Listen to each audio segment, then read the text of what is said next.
How can I learn object-oriented programming, analysis, and design? I was asked by a subscriber that how can I learn object-oriented programming, analysis, and design?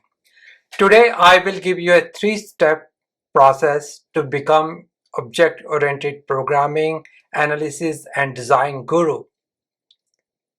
So let me give you introduction and then I'll give the three steps how you can become object-oriented programming guru. I'll put all the steps in the links down. You can go to any step at any time. I totally understand learning object-oriented programming, analysis, design can be very, very hard. Lot of us, we started programming. We did not learn object-oriented programming during our college days.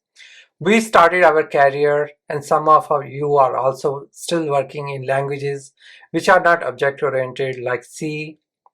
And even if you may be using C#, Java, you may still not be using the whole power of object-oriented programming.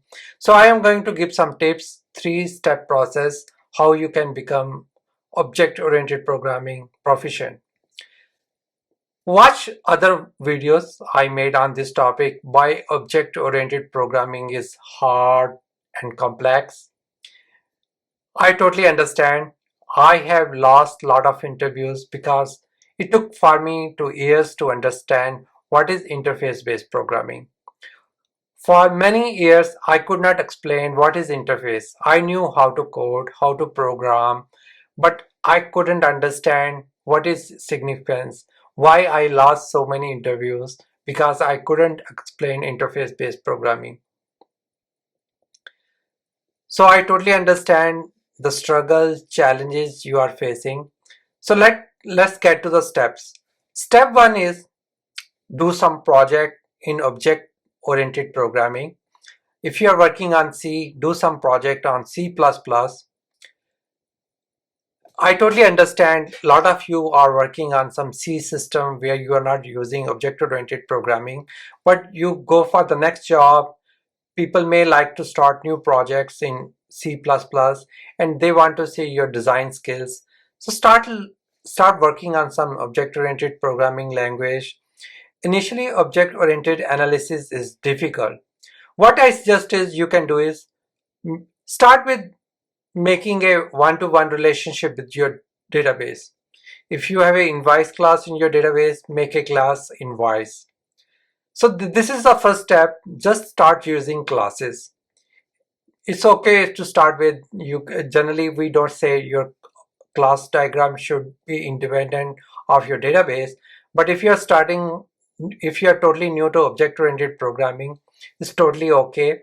Have classes, one class per table.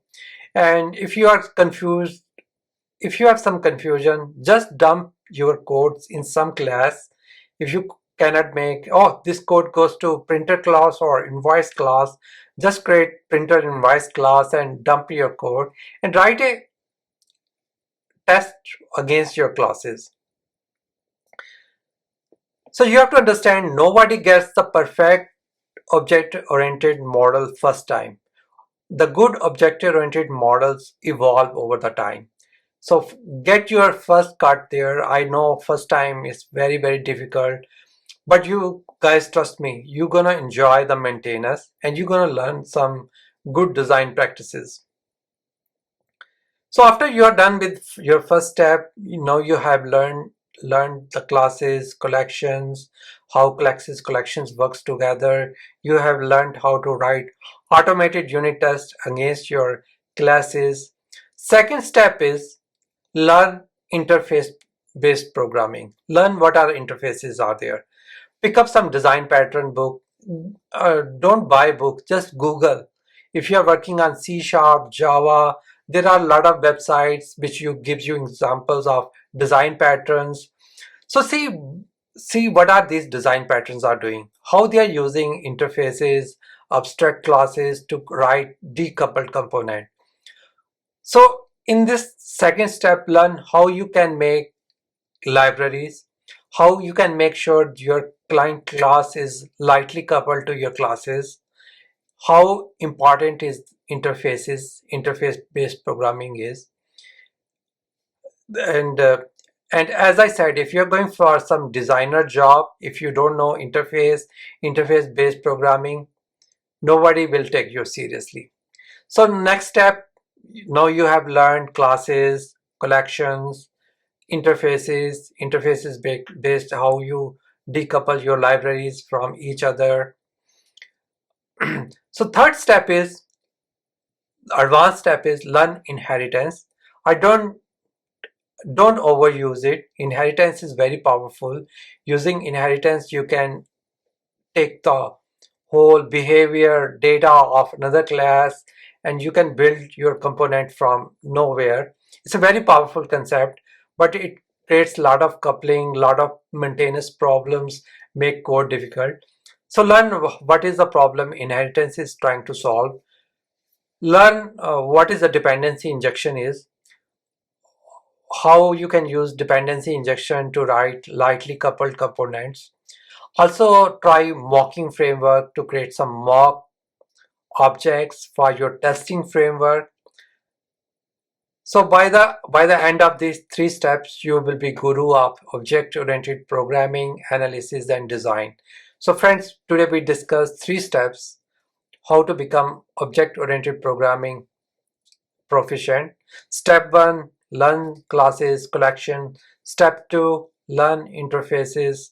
Step 3, learn what is inheritance, polymorphism, and what is mocking. What are the mocking framework are there to write some very good unit test.